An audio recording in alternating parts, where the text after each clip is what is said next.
আসসালামু আলাইকুম দেশবাসী।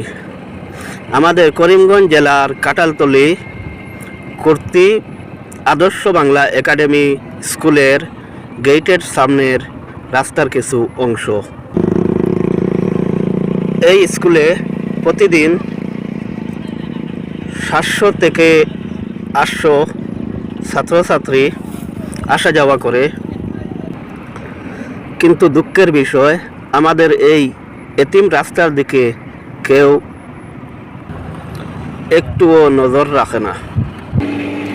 প্রতি বছর ভোট আসলে আমাদের দেশের নেতা ফেতাগুলা আমাদের সাইসে দায়রে চলে আসে একটি ভোট খোঁজার জন্য, আর বলে আপনাদের এই রাস্তা আমরা এইবার বানিয়ে দেব।